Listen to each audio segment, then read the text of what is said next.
Coming up tonight on our news, the country now has 10 coronavirus cases. The health minister warns the worst is yet to come. This as the prime minister hints at more stringent measures.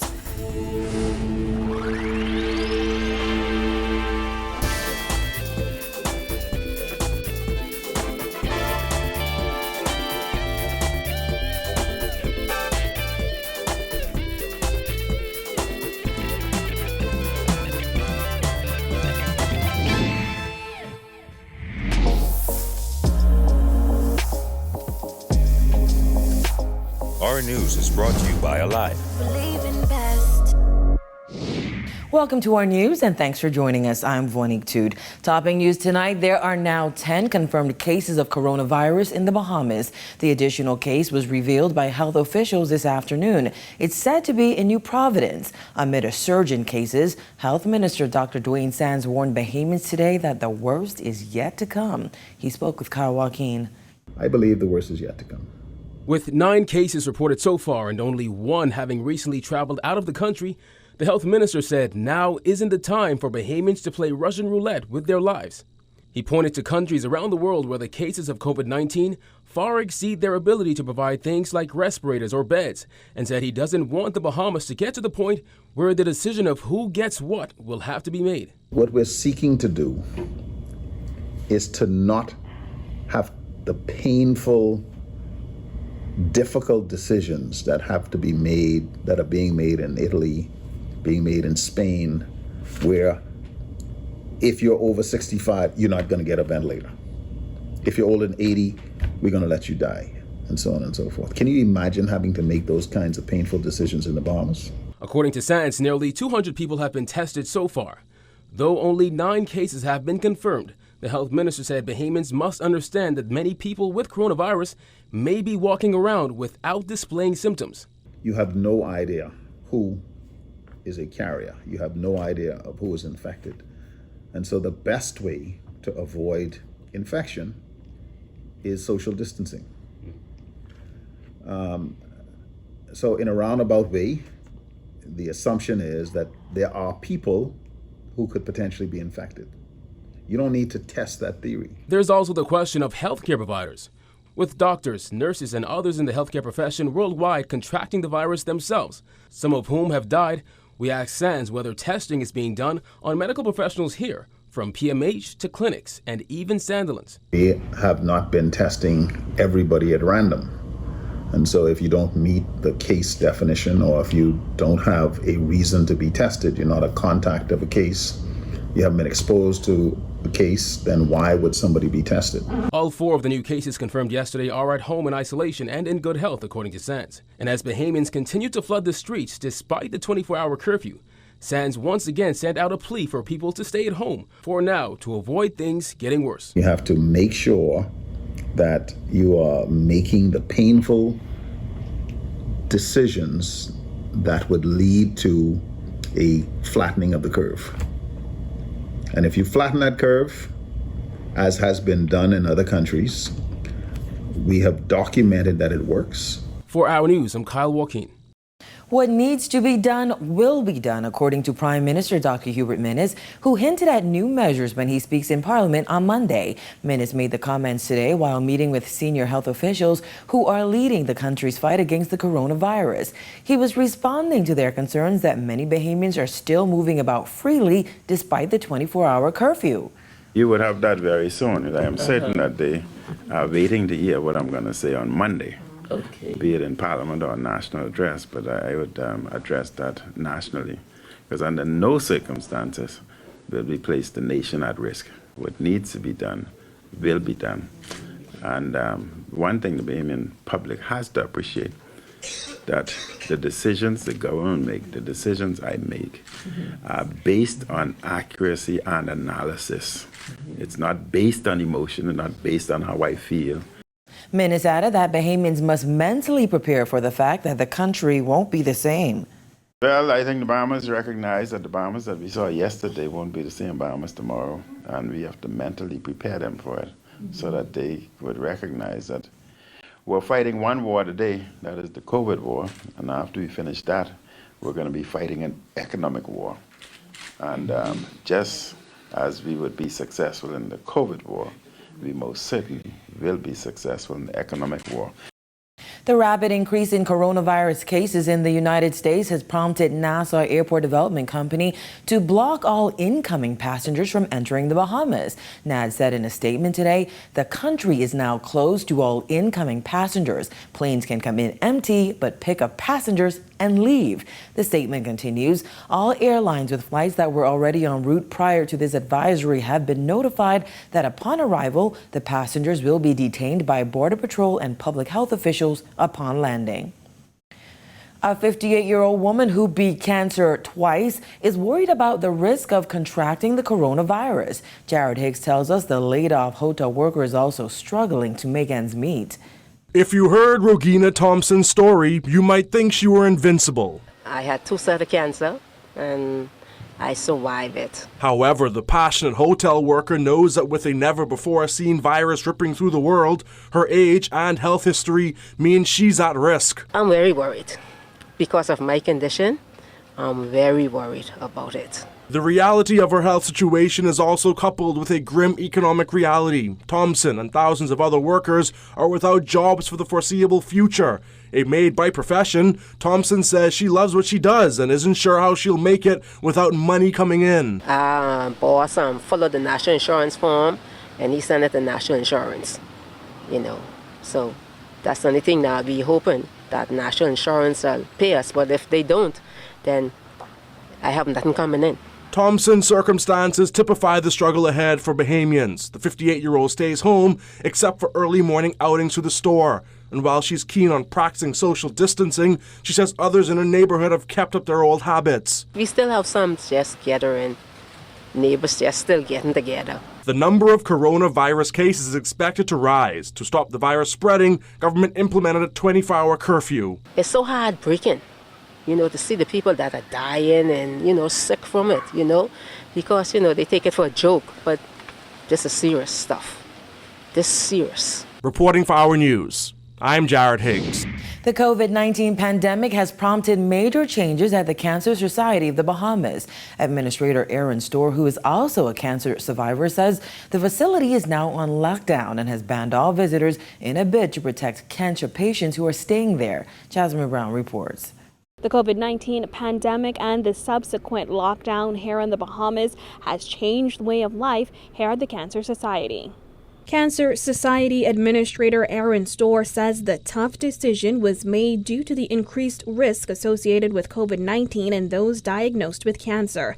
The Cancer Society houses those living with the disease, making the lockdown critical. Storr says while it was initially tough telling guests that not even family members could visit, everyone understood it was for their own protection. We need to safeguard our in-house guests. We don't like to refer them as patients, so they're our in-house guests. And to protect them, because they're going through chemotherapy and radiation and their immune system has been compromised. So the lockdown, we stop them from having outside visitors. They're not allowed to go outside the premises unless for treatments, grocery shopping, or the pharmacy. The Cancer Society houses Family Island cancer patients free of charge and transports them to doctor's appointments for treatments like chemotherapy and radiation. We have eight guests currently. 6 of them are for chemotherapy, which have been halted for this week, but 2 of them are still going out for their radiation, which is every day. Earlier this week, Prime Minister Dr. Hubert Minnis announced a nationwide 24-hour curfew and lockdown to prevent the spread of the novel coronavirus. The number of cases doubled just this week. Storr said the surge in cases makes it even more important for Bahamians to take the lockdown seriously. As a recent cancer survivor herself, Storr said even before the COVID-19 pandemic, she took extra precautions, especially since she was only given the all-clear just last month. We don't want any of the persons here or out there that are going through these health issues to contract this virus because of other people's negligence. It's all done on the donation of the general public. So we want to encourage those who have a heart, who know someone or had a family member that has succumbed to cancer. We here at the Cancer Center, we appreciate all donations. While the facility is on lockdown, the administration office is still up and running and accepting much-needed donations. Reporting for our news, I'm Jasmine Brown. As government eyes an extension of the 24-hour lockdown, many workers who lost their jobs as a result of these emergency measures are wondering how they'll make ends meet. Jared Higgs has that. 40-year-old Rose LaFrance says losing her job was a blow she didn't see coming, and she's praying for government's help. If they don't, then I'm in trouble with my kids. The mother of 3 used to work at a laundromat, but now she's struggling to figure out how to make ends meet. No, I don't have any savings right now. I'm just depending on God to make a way for me. Thousands of workers have been laid off across several sectors since government imposed emergency measures to stop the spread of the coronavirus. Taking a devastating blow is the tourism and hospitality sector, with the country's largest private employers closing until May and many others closing indefinitely. It's a rough time right now. You can't say what this can turn into. Like I said, this could get worse. 46-year-old Darren Raming was a heavy equipment operator until the company he worked for was ordered closed. The father of 3 agrees with the shutdown measures, but can't necessarily say how he will get by. Basically, right now, I just on a day-to-day run, I don't have savings. Another man we spoke to was taking no chances. With his face and nose covered, the grandfather and jobless maintenance worker says he was looking forward to some time off from work to rest. However, even he admits that there's only so long he can hold out. How long I could be out? I'd go for a month. A good month, to 6 weeks. However, after that, the masked man says he will have mouths to feed and will need his job. Others thought the measures were brought on too suddenly. The grocery getting ain't even gonna last 2 more weeks. When I ain't gonna work, they closed down all the hardware store. I used to do construction. And be that man come around and say, yeah, see this little $100 worth of grocery to run you through. And now they put this 30 days on us. How we can survive? While that extension of the current shutdown has not been officially handed down, Attorney General Carl Bethel says it will likely last until the end of April. LaFrance, a mother of 2 teenagers, says she's not sure she can wait. To be honest, right now, I'm desperate right now. Reporting for our news, I'm Jared Higgs. Still to come on our news, what a nursing home is doing to protect the elderly. Plus, COVID-19 pushes more companies into the digital age. Stay tuned.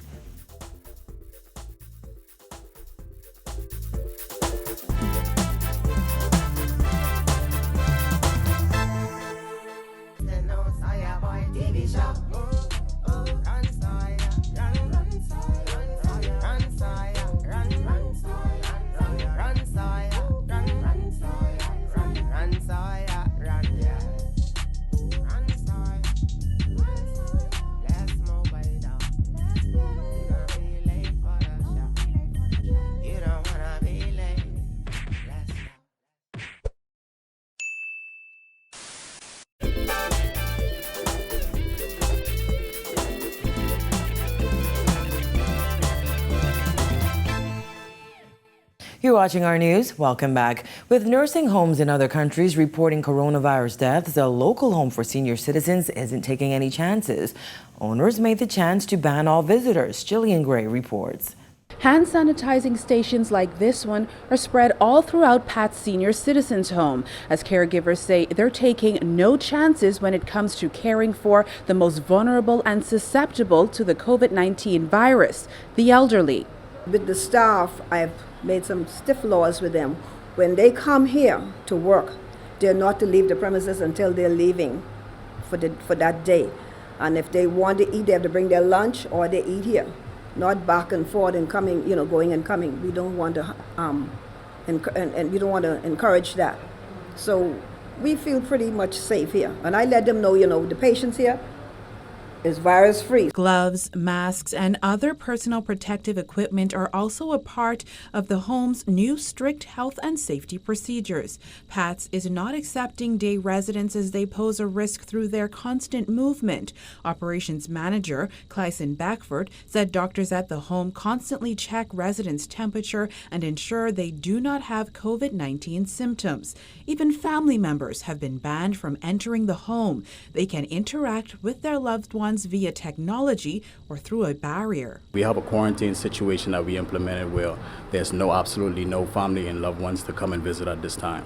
So what we're doing, we're allowing them to FaceTime and we're allowing them to see them over through the screen doors, an arm length reach away, so that we can prevent any type of communicable virus from actually being exchanged from the population to the geriatric population. All items brought for residents are cleaned before they're taken to the rooms. Moxie thanked sponsors such as BFS and 3S Bakery for their support. Though family visits are restricted, Moxie said their 32 residents are not dismayed as they still keep up with their indoor recreation and exercise. They know the day-to-day routine. Nothing has really changed as far as the staff here dealing with them, okay? We glad to here, play games, put on their lipstick, paint the nails, and do all of that. So nothing has really changed. We make them feel at home, a home away from home. With healthcare officials constantly sourcing supplies to prepare for more patients, Moxie said the home would like to help. She said they currently have 25 available beds should the government need them. Reporting for Our News, I'm Jillian Gray. The coronavirus pandemic has forced more companies in the Bahamas to go digital, according to one cloud services company, which has seen its client base nearly triple since the country's first case was confirmed. CEO of Cloud Carib, Scott McKenzie, says unfortunately, many businesses fail to plan for a situation like this one. This one has caught everybody off guard. So those companies that didn't have plans in place are now having to reach out to service providers worldwide and get them to help them put their employees at home, right?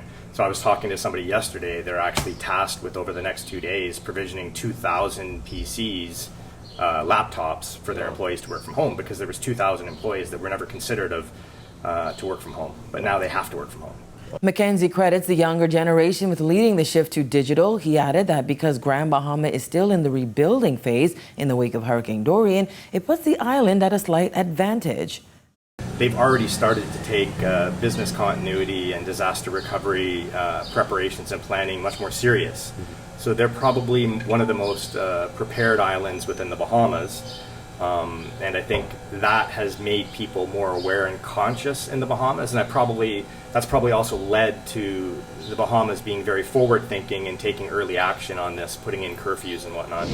And still to come, a farmer sees increased demand during the pandemic. Stay tuned.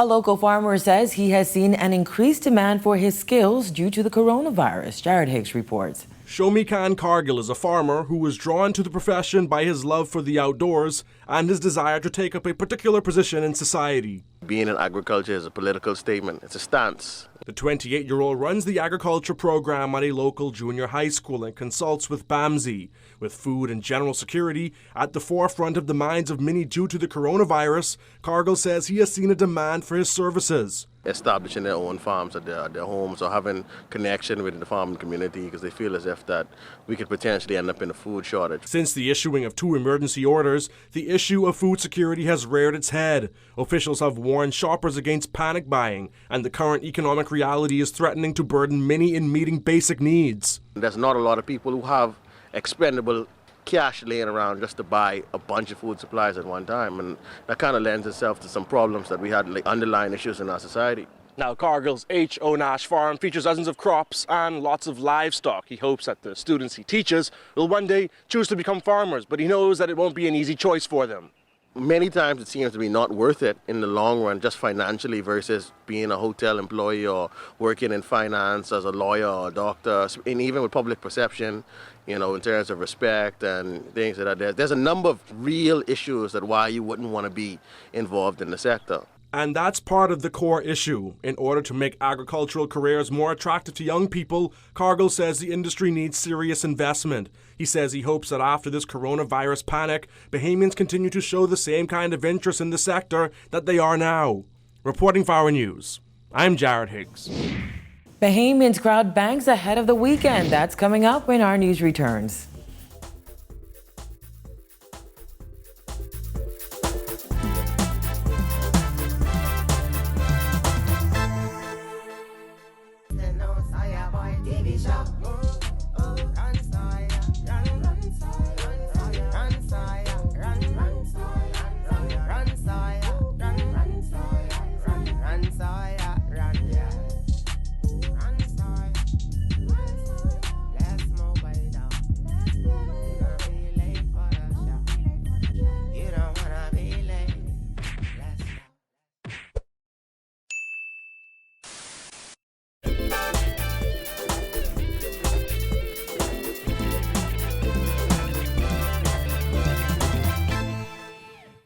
And finally, tonight in news, another busy day in Nassau as Bahamians crowded clearing banks today to take care of business ahead of the weekend. Berthany McDermott reports. At Royal Bank of Canada's Palmdale branch, the line stretched outside the bank and around the corner, while over on Oaksfield, Scotia's line stretched into the parking lot. It was here that we met Jonathan, who said he had a hard time signing up for online banking, something he says he desperately needs at this time to pay his bills online. I was in here and they told me I have to give me a number to call, which is, of course, Trinidad. I was on the phone for about 25 minutes, can't get through down there. We went on site, on the site to do the online thing. And lo and behold, we couldn't get through. It only goes down so far. So I'm back here now to see if they can assist me again. He also lamented the long line, which he said seemed inescapable. It's just frustrating, the lines, and you're trying to adjust. But everywhere you go, everything you do, there are lines. Now, these residents say the process inside the banks went so smoothly it made towing the line all the more easier. Well, I'm at peace, I'm comfortable. We have to do what we have to do, follow orders, and, it's safe, to have everybody safe. You care and you love them, just follow the law and the direction, and you just will be served. Just patience. It was excellent. It's good service. Reporting for Our News, I'm Berthany McDermott.